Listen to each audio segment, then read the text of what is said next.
I'm Stephanie Hafferty and I'm a no-dig gardener. And I've been growing really since my teens, but that was mostly to grow things to make wine with. And I dabbled, I grew the odd thing like herbs until about 27, 28 years ago when I started growing my first at-home gardens. And I've been growing as a no-dig gardener for 13 years now. And that has also been my job. So as well as growing at home, I was growing on market gardens, on private estates. I ran kitchen gardens for clients. So it's been quite a varied career in gardening. So I moved from Somerset, from Bruton in Somerset, here 5 months ago. And when I arrived here, it was this area where I'm sitting now was completely grass, weedy grass. It's got creeping buttercup in and clover and dandelions and things like that. And there's various other bits to the garden as well, different beds and an orchard behind me, which again, the flower beds had things in, but they were fairly neglected and everywhere else was grass. And I started this on March the 31st by making the first bed over there. I did this a bed at a time, which was mainly for practical reasons because I was mulching with cardboard, so I needed to unpack first to get the cardboard to make the bed. And I think keep things simple and manageable. So these were made by putting cardboard down on the weedy grass, which was mown first, and then 5 centimetres of compost on top with wood chip for the paths. And that is using less compost, and it helps kill the grass underneath and you can start growing straight away. But you just do an area that you can manage and then do the next bit. You don't have to feel that you need to set up the whole garden immediately, because I think that way it would just get too stressful. In my previous garden, I would put 1 to 2 centimetres of compost a year on top of the beds. This was all bought in because obviously I moved such a long distance. It would have been impractical to bring all my compost heaps with me. But in future, I plan to make all the compost that I need. That's my mission. In my previous garden, which was smaller than this, I was able to make all the compost that I needed. Whereas here, I've got extra resources that mean I can make more compost, such as I've got areas of grass in the orchard and I've got a lot of leaves, which I'll be able to compost down. The opportunity for making enough compost eventually is here. And I'm interested in fermented teas as a way of feeding the soil without having to add any compost. And I went to a market garden in Oxfordshire, Enzo Farm, and there he's using different fermented teas from Korean natural agriculture, which is a way of, he's exploring using less mulch and using these teas. But one of the criticisms of no-dig gardening, which is valid, is how do you make enough compost, particularly for people in smaller gardens? And the reality is, if you're digging, you need compost. You know, it's not an either or. Exploring other forms of fertility, I think, is beneficial, and it's actually really good fun too. One of the key ways that I garden is looking at getting a balance between the predators and the prey and working with nature so that things will flourish. And in my previous garden, I was there 20 years, so by the time I left, it was really in balance. And I knew that when I would see aphids in the spring, that I didn't have to think about it at all, because within 2 weeks, all of the predators were there. That was something that I know works really well, and obviously there's no way I would use herbicides or pesticides. Here it's new, and I'm learning constantly about getting the balance right. So I know there are wasps here, which is handy because social wasps are phenomenal predators of lots of the bugs that attack the things I want to grow. This time next year, there'll be a lot less habitat and hopefully things will be far more in balance. I think what surprised me the most actually is how quickly things got established and started to flourish. And yeah, I think it actually surprises me every time I walk out of the house that this is here, even though I put it here, which I know sounds a bit mad, but it's like, this isn't a lawn, this is lots of food. I grow a lot of annual flowers every year, and I like to put them in amongst things, partly because it's good for bringing in different kinds of insects, but also I think it's cheerful and I just like it. And it's an awful lot of green when you're growing vegetables, and it's nice to have splashes of colour. So some people brought me lovely presents when I moved here, like welcome to Wales presents, like sacks of alpaca poo and sacks of pooey sheep's fleece, sheepdags, which I experimented with as mulches. Both of those I'd not used before. And also wood chip. I had to have some trees chopped down because they were dangerous. And so I've got a supply of beech and fir wood chip. I've used cardboard with polythene on top to clear the ground. Some of them I knew would cause slug habitat. That one certainly did. I planted squash in it and they all got eaten.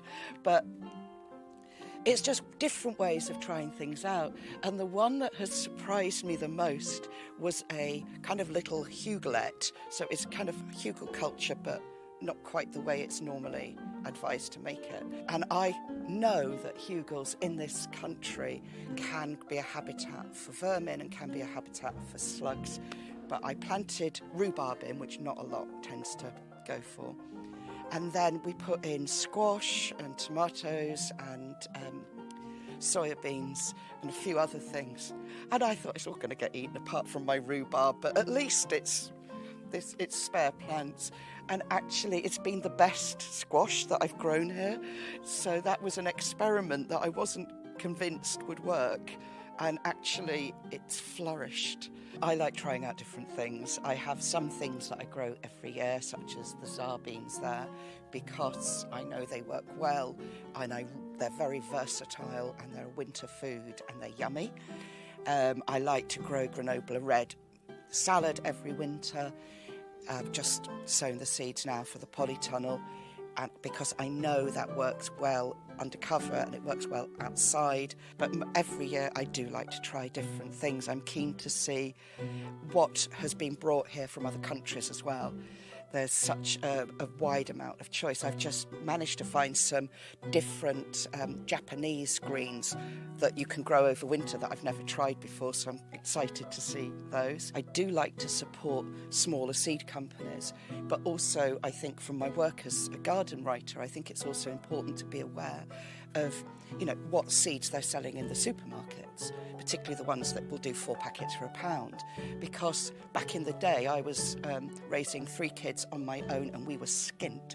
And that is how I grew a garden. I could afford to buy 4 packets for £1 seeds. I wouldn't have been able to afford to order them online. I don't think it's ever a good idea to just stick with a few things. I much prefer variety. I've had one gardening book published, which I co-wrote with Charles, and that was published in 2017.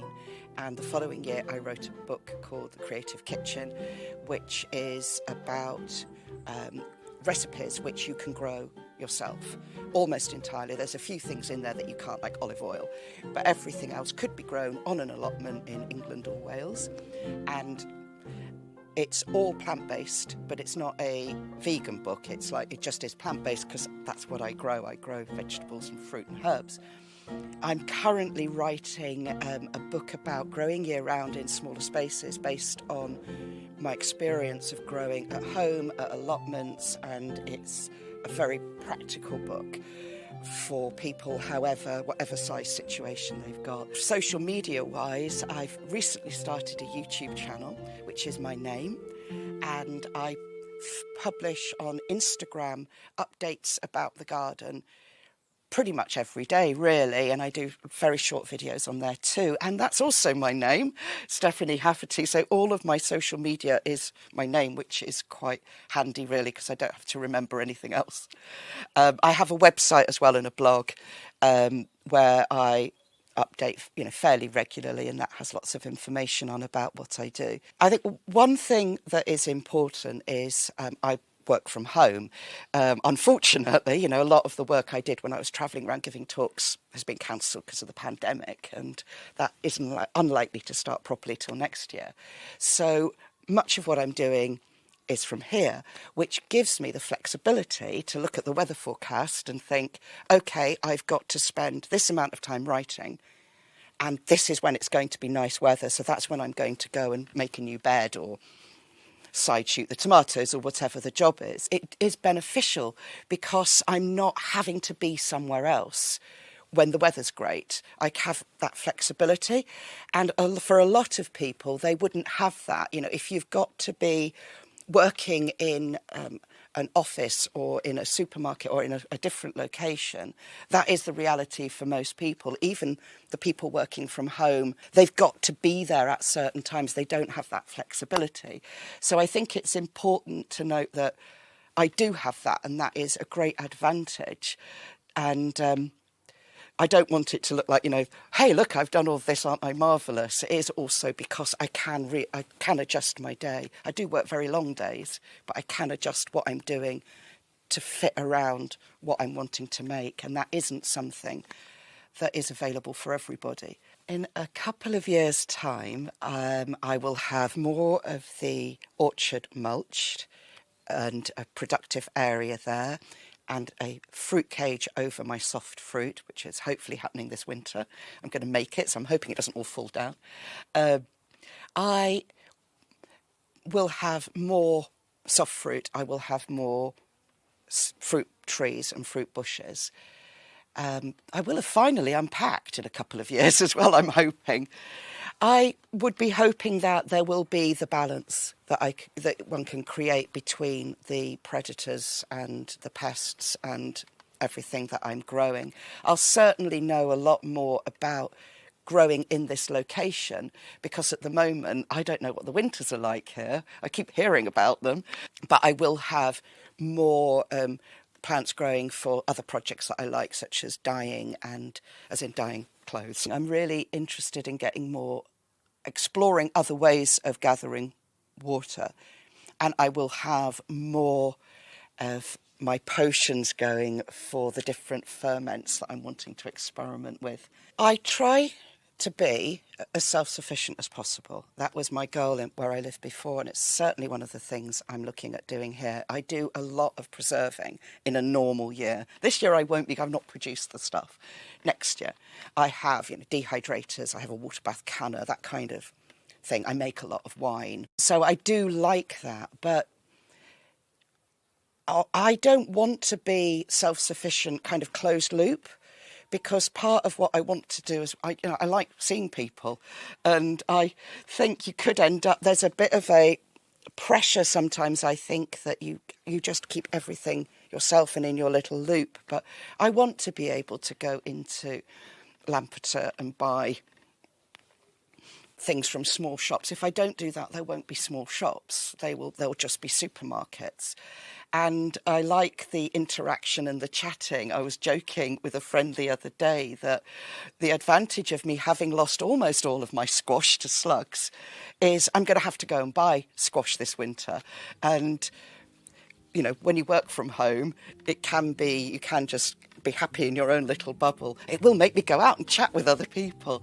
And that's important. It's important to interact. I think one of the things we've learned as well in the pandemic with a lot of isolation is how important human interaction is.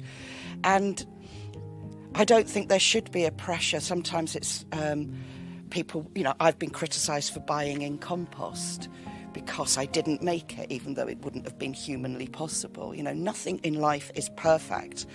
And I don't think being closed loop, entirely self-sufficient is possible for most people. I need to run a car, can't make my own petrol. Or is it necessarily a healthy thing socially? Maybe that's just me because I like talking, I don't know.